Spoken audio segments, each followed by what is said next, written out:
Assalamualaikum. Hari ini saya akan memberi pengenalan mengenai coronavirus. Coronavirus adalah satu wabak yang telah menular di seluruh negara yang telah ditemui pada tahun 2019 bulan Disember. Apa yang kita sedia maklum, wabak ini telah memberikan kesan atau impak yang sangat besar kepada masyarakat dan juga struktur organisasi. Daripada sudut masyarakat pula, terdapat pelbagai aktiviti sosial yang tidak dapat dijalankan ekoran berlakunya PKPD dan PKP. Untuk struktur organisasi, apabila sesuatu organisasi tidak dapat menjalankan produktiviti, jadi majikan bertindak untuk memberhentikan tenaga buruh dengan serta-merta. Ini kerana majikan tidak mahu menerima ataupun tidak mahu mendapat kerugian, kerana apabila tenaga buruh masih bekerja sedangkan produktiviti tidak dapat dijalankan, ini sedikit sebanyak memberi kesan kepada majikan. Seterusnya saya akan menerangkan tentang kesan global akibat dari penularan COVID-19. Rentetan daripada penularan COVID-19 di negara kita ini, ianya telah memberi kesan yang amat mendalam terhadap pelbagai pihak lah. Kesan global COVID-19 terhadap negara adalah antaranya ekonomi, kesan terhadap sosial dan kesan terhadap politik. Kesan terhadap ekonomi adalah perniagaan dan sumber manusia, perkhidmatan perubatan, sektor pelancongan, tiada import dan ekspor sebarang barangan dari negara ke luar negara ataupun dari luar negara ke dalam negara, dan kemelesetan ekonomi. Manakala kesan terhadap sosial juga pula adalah kadar kemiskinan meningkat dan hubungan sosial terjejas. Manakala kesan terhadap politik pula adalah tiada sidang parlimen yang berjalan dan pembubaran parti tidak akan berlaku. Politik organisasi pula terjejas kerana politik organisasi merupakan tindakan pekerja yang mempengaruhi pihak yang membuat keputusan.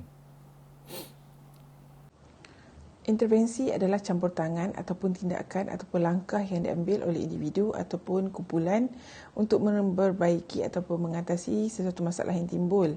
Ia juga boleh digunakan sebagai langkah meningkatkan prestasi sesuatu organisasi itu. Okey, antara kepentingan-kepentingan intervensi ini adalah untuk meningkatkan prestasi. Di mana dengan adanya intervensi ini mampu menggalakkan pekerja bersama-sama meningkatkan prestasi. Di mana daripada segi aspek produktiviti, keupayaan ekspor, import, sumber manusia dan juga sebagainya lah. Kemudian memudahkan untuk menyelesaikan sesuatu masalah yang timbul dalam organisasi. Sebagai contoh, ketika fasa penularan COVID-19 yang melanda negara kita, langkah penyelesaian yang diambil adalah dengan membuat waktu kerja secara fleksibel. Tujuannya adalah untuk kurangkan beban kepada pekerja yang terpaksa berhadapan dengan pelbagai masalah ataupun cabaran semasa diorang bekerja di rumah. Perkara ini sikit sebanyak akan beri kesan kepada pekerja tu jika mungkin pekerja tu akan mengalami stres ataupun kurang semangat bekerja jika tiada sebarang tindakan intervensi diambil. Kepentingan intervensi yang seterusnya adalah dengan melaksanakan perubahan yang lebih efektif bagi sesebuah organisasi supaya boleh bergerak dengan lebih maju. Contohnya ketika pandemik COVID melanda negara kita, kita dapati syarikat yang mengeluarkan produk, contohnya produk plastik lah, dilihat dapat memenuhi keperluan pelanggan apabila langkah efektif diambil oleh mereka dengan menggunakan bahan mentah yang lebih mudah didapati di Malaysia. Dengan itu, keperluan pelanggan dapat dipenuhi. Seterusnya, organisasi tersebut tidak lagi bergantung kepada negara luar untuk mendapatkan bahan mentah. Seterusnya, dapat memberi kerjasama di antara individu dalam mengembangkan sesebuah organisasi. Pelaksanaan intervensi ini kalau kita lihat boleh bina hubungan yang lebih erat di antara pihak yang terlibat dalam organisasi tersebut. Hasil gabungan ini dapat menjana pelbagai idea, cadangan dan kesan dia dapat meningkatkan kemajuan perkembangan bagi sesebuah organisasi tersebut. Antara tindakan intervensi yang boleh diambil untuk memperkukuhkan ataupun mengupayakan kembali sesebuah organisasi pasca pandemik ini, antaranya ialah mengadakan program bimbingan untuk para di tangan ataupun subordinate. Sebagai seorang pengurus, ini adalah tindakan yang perlu dilakukan selepas daripada COVID-19. Bermaksud ketika sepanjang proses ataupun sepanjang COVID-19 itu sudah tentu akan berlaku penurunan prestasi dan juga kemurudoman dari segi semangat dan sebagainya. Maka sebagai seorang pengurus perlu mengadakan program latihan untuk subordinate ataupun pekerja. Selain itu, perlu membudayakan ataupun menghidupkan kembali kerja secara berpasukan. Ini sangat penting kerana sesebuah organisasi tidak akan dapat maju ke depan ataupun berkembang jika tidak ada semangat kerja berpasukan. Juga selain daripada itu, perlu sebagai seorang pengurus mengadakan program ataupun mesyuarat secara berkala, secara konsisten. Ini semua adalah untuk mendapatkan input ataupun mendapatkan prestasi terkini, baik dari segi pekerja ataupun subordinate tadi, dan juga dari segi keupayaan organisasi atau masyarakat untuk mencapai sasaran. Jadi maksudnya mesyuarat itu perlu dilakukan secara berkala, secara konsisten untuk mendapatkan maklumat-maklumat tentang perkembangan syarikat. Juga sebagai seorang pengurus, antara tindakan intervensi yang boleh dilakukan lagi ialah dengan memperbaiki segi sistem perkhidmatan.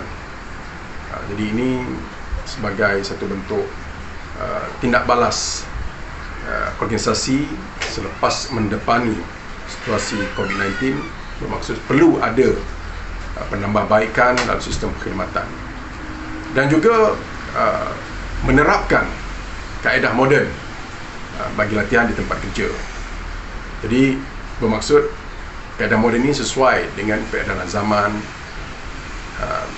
Bila bergerak daripada masa ke semasa, sesebuah organisasi itu akan menghadapi perkembangan kemajuan teknologi, maka perlu ada satu bentuk pembudayaan ataupun satu bentuk penerapan latihan tempat kerja yang akan menimbulkan rasa selesa dan sebagainya. Juga paling penting sebagai seorang pengurus ialah untuk cuba untuk menyingkirkan perasaan risau, takut di kalangan pekerja dan juga membudayakan pembelajaran sepanjang hayat. Kenapa seorang pengurus perlu bertindak ke arah itu? Kerana bila seseorang pekerja ataupun kaki tangan ataupun subordinate menerapkan rasa selesa dan juga jujur, makanya di situ akan memberikan satu bentuk ketenteraman. Bermaksud subordinate tadi boleh berterus terang dengan apa saja isu yang terkait ataupun yang timbul dalam sebuah organisasi tersebut. Maka itulah pentingnya untuk berterus terang kalau ada apa-apa isu ataupun permasalahan daripada subordinate. Dan juga membudayakan pembelajaran sepanjang hayat berkaitan dengan apa yang disampaikan tadi. Bermaksud teknologi berkembang, dunia berkembang dan bergerak terus ke depan, makanya pembelajaran sepanjang hayat ini merupakan satu bentuk persiapan untuk terus beradaptasi dengan dunia semasa.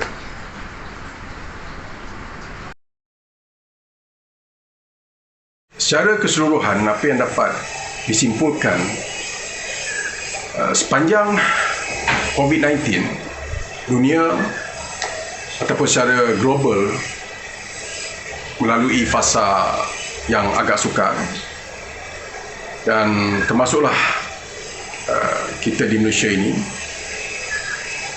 COVID-19 telah pun mengubah landscape sosioekonomi rakyat ataupun masyarakat secara keseluruhannya. Bagi kami untuk menghadapi COVID-19 yang pada waktu yang kemuncak dalam tempoh 2 tahun ini, jadi kami melaksanakan bekerja daripada rumah. Jadi itulah antara cara yang kami boleh laksanakan untuk terus memastikan organisasi kami ini kekal dalam pasaran. Dan sudah tentu apabila selesai PKP, bermaksud kami akan kembali pada landasan yang seperti sebelumnya. Bermaksud sudah tentu akan ada penurunan dari segi prestasi dan juga perkara-perkara lain yang timbul daripada sebagai kesan daripada COVID-19 tadi. Maka sebab itulah, untuk terus kekal dalam pasaran, untuk terus dilihat relevan pada hari ini, apa yang organisasi kami lakukan ialah dengan mengambil tindakan intervensi seperti yang disampaikan sebelum ini. Makanya dapat dirumuskan bahawasanya tindakan intervensi ini sesuatu yang sangat perlu untuk memastikan hubungan di dalam organisasi ini kekal dan terus berkembang dan maju. Terutama hubungan antara pengurus dan juga subordinate. Perlu ada satu bentuk kebolehpercayaan, upaya untuk mengembangkan dan memahami visi dan misi organisasi, dan juga yang paling penting ialah sentiasa bersedia untuk beradaptasi dengan kekinian dari segi teknologi, dari segi perkembangan semasa, kerana dunia terus bergerak dan maju. Dan intervensi ini sebagai penyelamat. Jika tidak ada tindakan intervensi yang diambil, bermaksud kemungkinan besar sebuah organisasi itu akan lupus dalam pasaran. Maka dapatlah saya mengatakan bahawa tindakan intervensi sangat penting, dan yang paling utama ialah kefahaman pengurus tadi dalam mengadaptasikan bagaimanakah proses intervensi itu berjalan dan memberikan kesan yang baik kepada dia sebagai pengurus dan juga kepada subordinate yang akan berjalan bersama-sama menggerakkan dan menjayakan organisasi itu mencapai misi dan misi. Sekian, terima kasih.